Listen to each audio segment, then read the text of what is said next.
T-minus 14 minutes. The massive Astronova rocket stood trembling on the launch pad at Meridian Cape.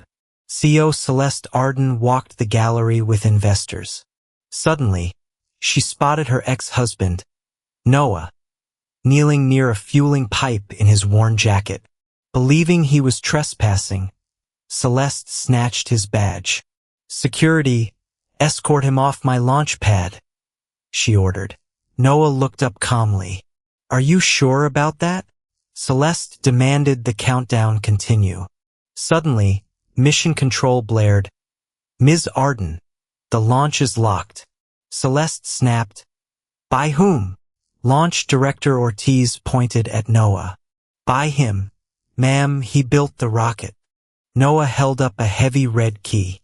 "Stop fueling. Now." The freezing ocean breeze sweeping across the dark Atlantic headland cut through the thickest coat. At 4 o'clock in the morning, Meridian Cape was a roaring cathedral of industrial light and pressurized steel. High above the concrete pad, for floodlights sliced through sea fog, casting sharp shadows across the silver body of the Astronova rocket. Fueling had begun hours ago, and plumes of supercooled oxygen vapor curled lazily around the base of the gantry like phantom fingers.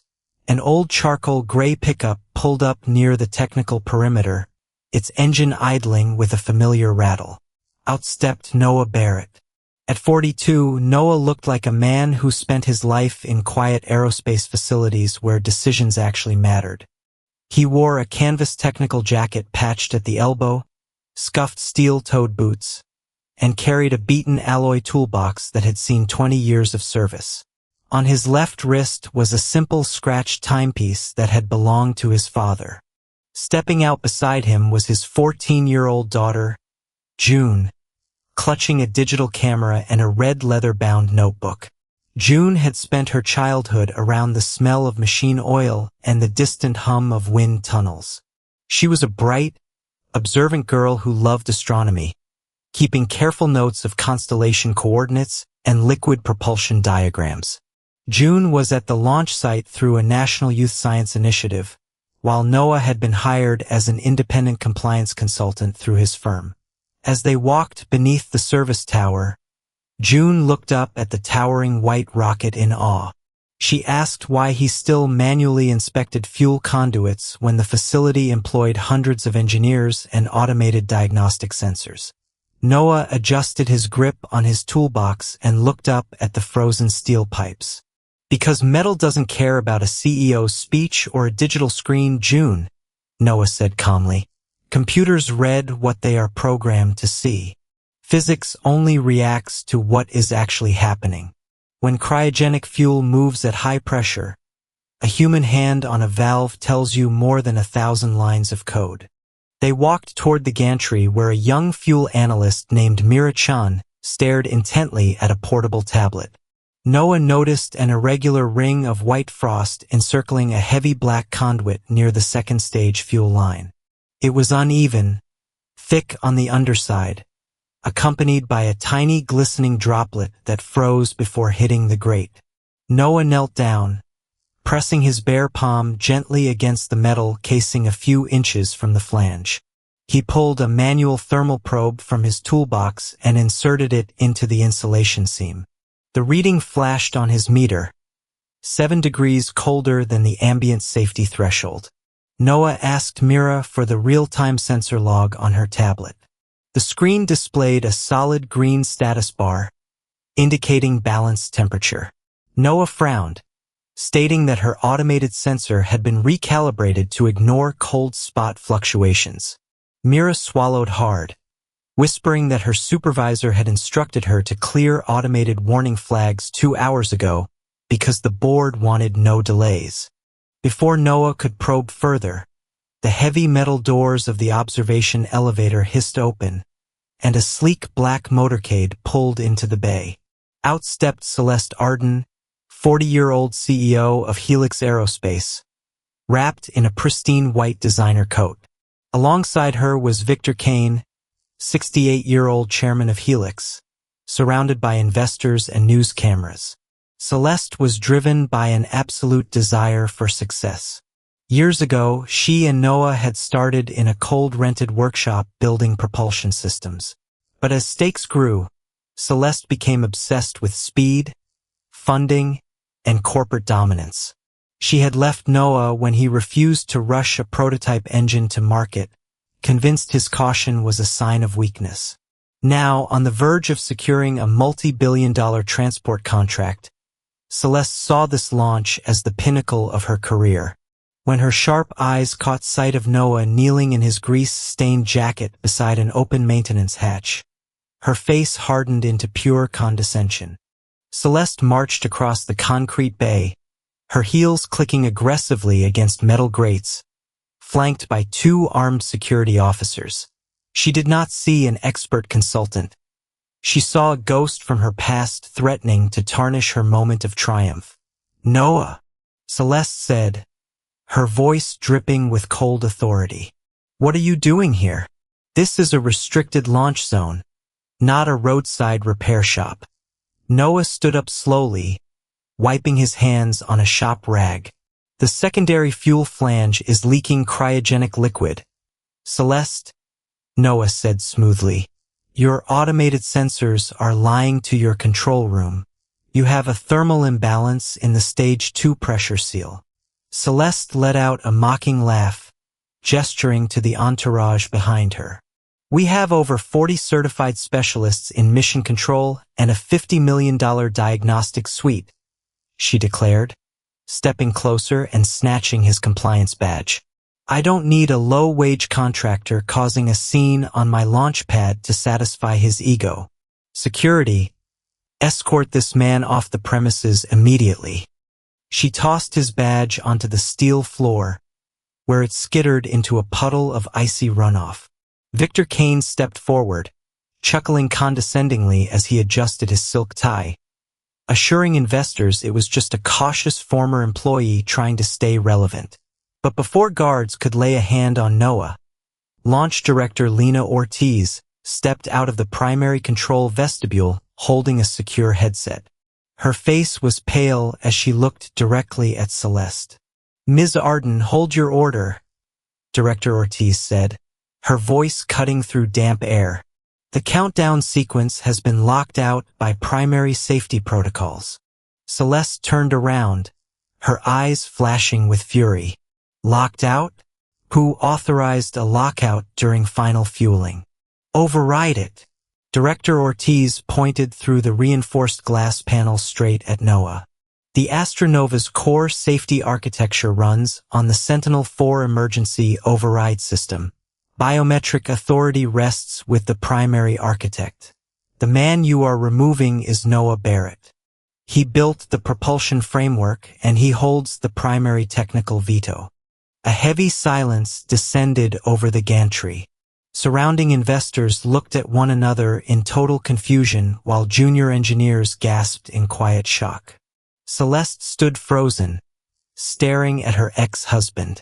For 5 years, Sentinel Orbital Systems had dominated the aerospace industry, securing crucial patents and emergency safety architecture globally. Sentinel's founder was an extraordinarily private figure who operated through a professional board, shunning galas to remain in research laboratories. Celeste had assumed Sentinel was run by international venture capitalists. It had never occurred to her that the unpretentious man who rode an old pickup truck was the sole mind behind the most respected safety giant in the industry.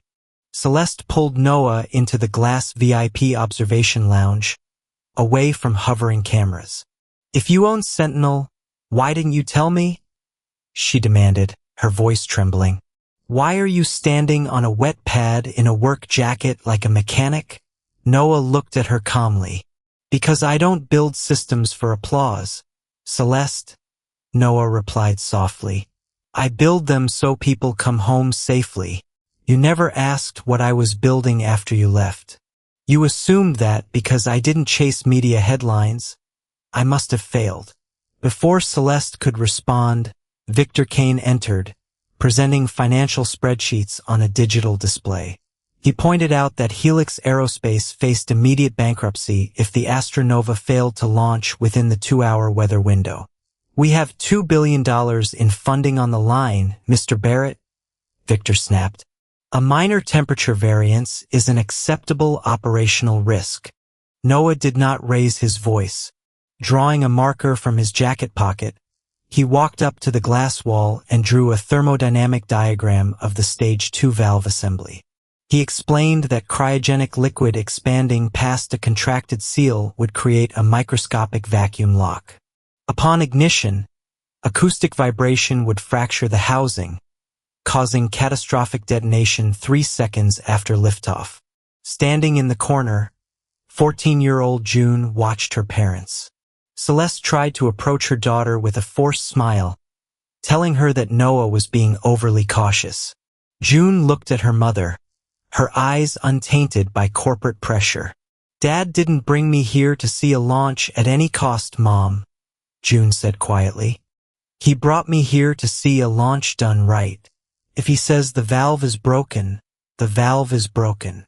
At that moment, Mira-chan slipped into the room and handed Noah an encrypted flash drive containing raw telemetry logs showing 3 pressure spikes manually deleted by Victor Kane's orders. Realizing his deception was failing, Victor secretly signaled network administrators to bypass mission control terminals, transferring launch authority to a private secondary server. Outside, warning lights shifted from yellow to flashing green as the automated clock jumped back into active status, ticking down from T-9 minutes and 58 seconds. The sharp, rhythmic blare of the automated launch horn echoed across the facility, sending panic through the observation lounge. Commander Ortiz rushed to her terminal, her fingers flying across the keypad, only to find display errors flashing red. "The primary console is unresponsive," Ortiz shouted over the noise. "Someone routed ignition through a secondary off-site server. Fuel pressurization is proceeding automatically." Victor Kane stood near the exit, a cold smile on his face. "The automated sequence is locked into the hard-coded launch timeline," Victor announced smoothly. "It cannot be aborted remotely without causing a system computational crash. The launch will proceed as scheduled, and the market will judge our success." Celeste stared at Victor in absolute horror, realizing her business mentor was willing to risk human lives and vaporize a multi-billion-dollar rocket just to protect his stock options and cover up financial fraud. Noah did not waste a second panicking. He knew the software override meant digital abort systems were completely bypassed. There was only one way left to stop fueling: a manual physical intervention at the primary pneumatic relief manifold at the base of the gantry tower. That manifold was protected by a mechanical safety box opened only by a solid alloy red key, a heavy physical key in his pocket. Noah unzipped his technical jacket, reaching for protective gloves from his toolbox. June stepped forward, her face pale. "Dad, the fueling lines are already pressurized," June said, her voice trembling. "If that manifold vents while you are down there, liquid nitrogen expansion will freeze everything in seconds." Noah placed his hands on his daughter's shoulders, looking into her eyes with warmth and steady fatherly assurance. "Courage isn't running into danger without fear, June," Noah told her gently. "It's standing where you belong so others don't have to suffer. Stay here with Commander Ortiz. I will be right back." June pulled her red notebook from her bag and handed it to him, open to an old drawing of Noah holding a wrench beside a massive silver wing. "Don't do this to prove Mom wrong, Dad," June whispered softly. "Do it for the people out there who trust you."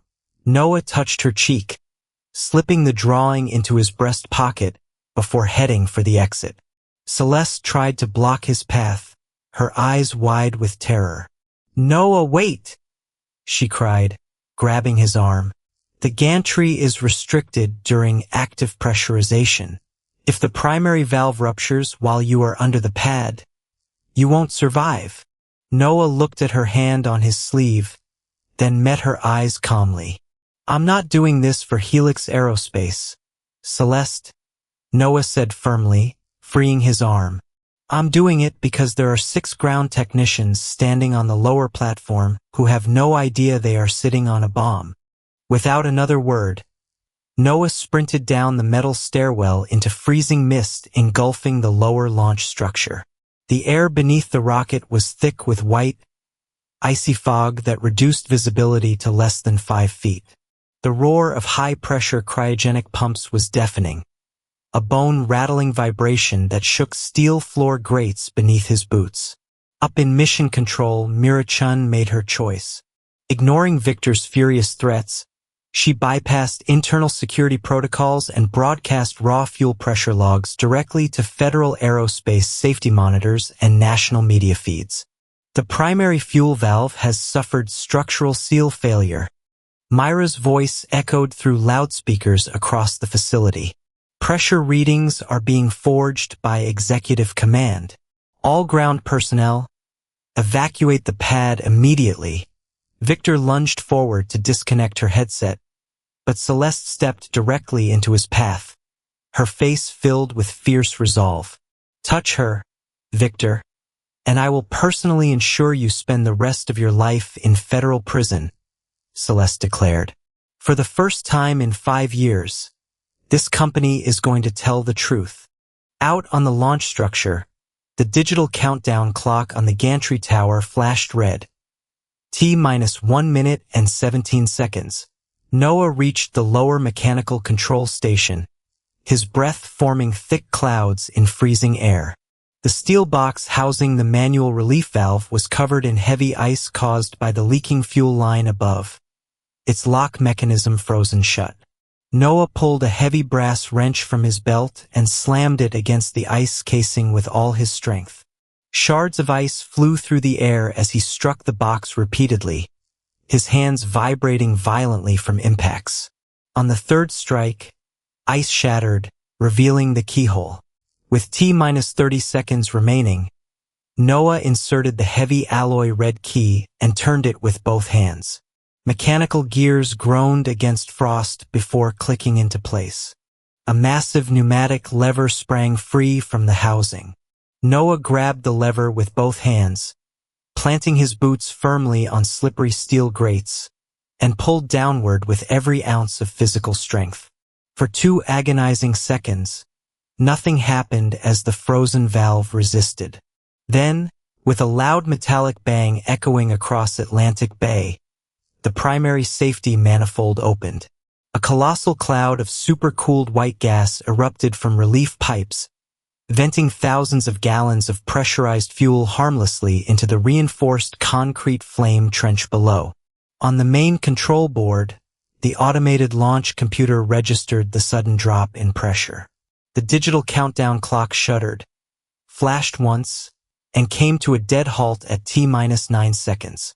Inside mission control, profound silence fell over the room, followed immediately by gasps and relieved sighs from console operators. Down on the pad, thick white fog slowly began to dissipate in the morning ocean breeze. Noah stood beside the venting manifold, covered in a light layer of frost, his chest heaving as he held the fractured rubber and metal seal that had blown out of the valve housing. He had caught the failure with 9 seconds to spare. Federal marshals swept into the observation lounge, surrounding Victor Kane as Sentinel's legal counsel presented immediate injunctions and evidence of corporate fraud, data forgery, and executive endangerment. Victor was handcuffed and led away in total silence, his corporate empire crumbling in minutes. An hour later, harsh neon lights of the main assembly hangar illuminated a very different scene.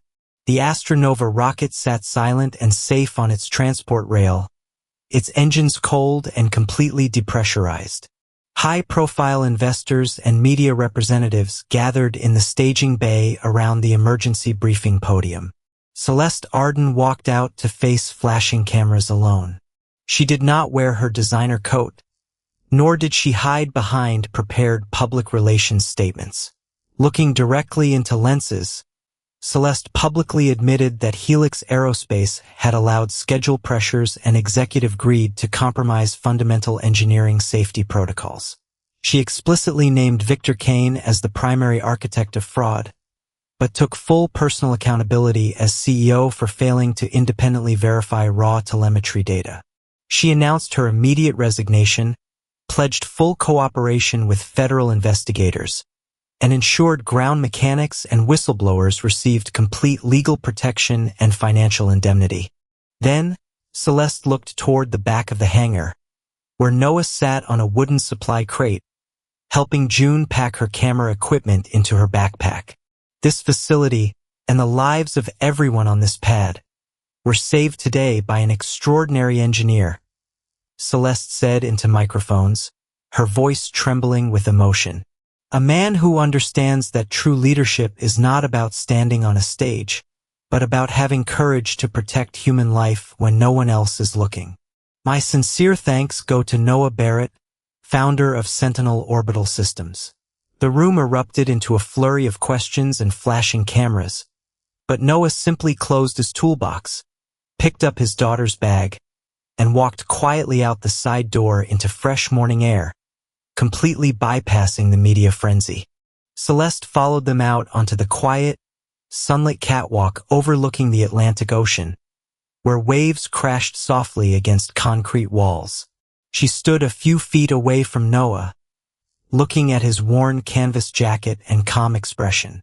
"Did you build Sentinel just to prove I was wrong about you, Noah?"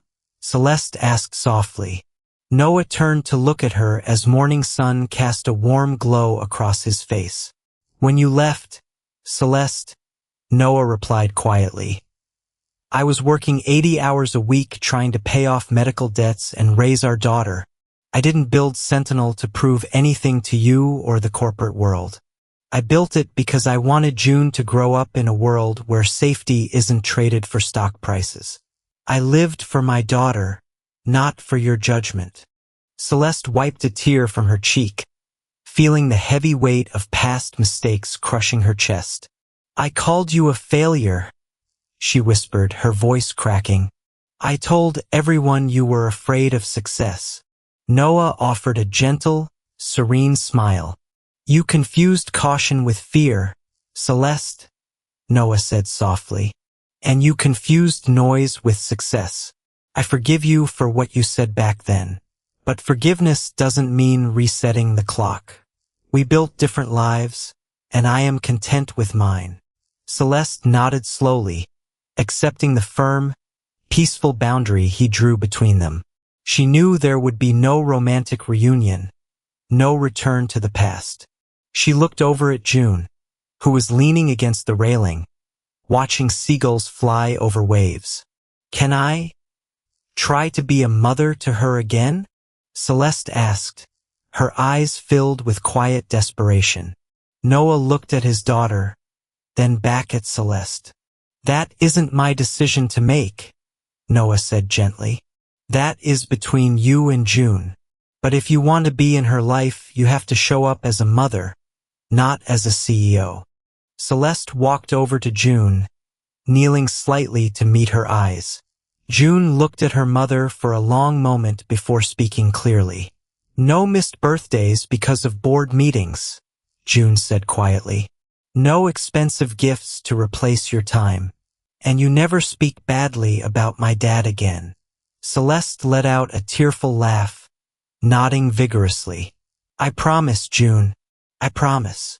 Noah walked over, placing a gentle hand on June's shoulder as they watched the sunrise together.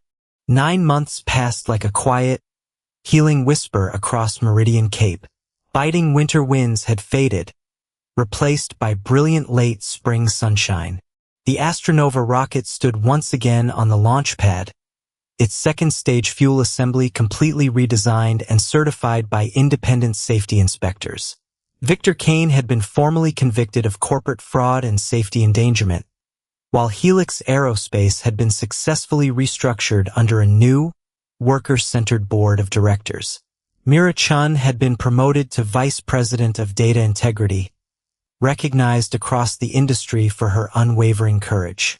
Celeste Arden had stepped down from executive corporate life completely, dedicating her time to advisory roles in ethical engineering management and making good on her promise to her daughter, attending every single one of June's school science exhibitions. On this clear May morning, atmosphere in Mission Control was calm, professional, and intensely focused.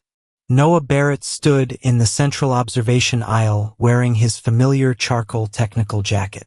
But he did not hold the alloy red key in his pocket. Prior to the launch sequence, Noah had officially transferred primary safety override authority into a brand new, three-party mechanical safety box mounted directly on the main control console. To activate or override an emergency halt, it now required 3 separate physical keys turned simultaneously, one held by the chief ground technician, one by the launch director, and one by the safety compliance officer. A reliable system doesn't depend on a single hero, Noah had stated during the installation ceremony. It depends on a structure that prevents any of us from allowing greed to override physics. Up in the VIP observer gallery, sitting among families of ground technicians, was Celeste. She wore a simple navy dress and held a camera that June had lent her for the day. Sitting beside her was June, holding her trusty red leather notebook. There were no flashing news cameras around them, no corporate security guards, and no corporate sponsor banners. They were simply a mother and daughter watching a magnificent achievement of human engineering unfold. Down in Mission Control, Commander Lena Ortiz initiated the final automated roll call. Data integrity? Ortiz called out. Mira Chun looked at her primary telemetry display and spoke clearly into her microphone. Fuel integrity, green and fully verified. T-minus 10 seconds. The automated voice announced over facility speakers. 9, 8, 7, 6, 5, 4, 3, 2, 1. Ignition. Deep beneath the Astronova, 3 massive main engines roared to life in a breathtaking cascade of orange flame and blinding white steam. The rocket rose smoothly from the launch pad, clearing the service tower in seconds as it climbed gracefully into crystal blue Atlantic sky. The thunderous roar of the propulsion system vibrated through glass panels of Mission Control, a clean, perfect acoustic note of mechanical precision. In the gallery, June raised her camera and captured the exact moment the silver rocket pierced thin morning clouds, leaving a pure white trail across the blue expanse. She opened her red notebook and pasted the fresh photograph onto a brand new page containing pictures of the rocket ascending, her father smiling in Mission Control, and her mother sitting beside her in the stands. June looked at her mother and smiled softly. "You made it on time today, Mom," June said gently. Celeste wiped a happy tear from her eye, squeezing her daughter's hand tightly. "I'm always going to be on time from now on, sweetie," Celeste whispered. Down in the control room, a young junior apprentice technician walked up to Noah, looking at his worn canvas jacket and simple steel watch. "Excuse me, sir," the young man said politely. "Are you one of the maintenance technicians? Do you need a pass to get down to the observation deck?" Noah looked at the young man, then looked up through the glass at the distant white streak disappearing into upper atmosphere. He smiled warmly, shaking the young man's hand. "No, son," Noah said softly. "I'm just a father who wanted to make sure the sky was safe today. Have you ever allowed someone's humble clothes or quiet job title to fool you into underestimating their true character and brilliance? True power never lies in the authority to command a room, but in the courage to stop a disaster when everyone else is shouting at you to keep going. A real hero doesn't build an empire to seek revenge on those who left him. He builds a safe world so his children never have to live in fear." If you believe that human integrity matters more than corporate greed, leave a comment below and share this story with someone today.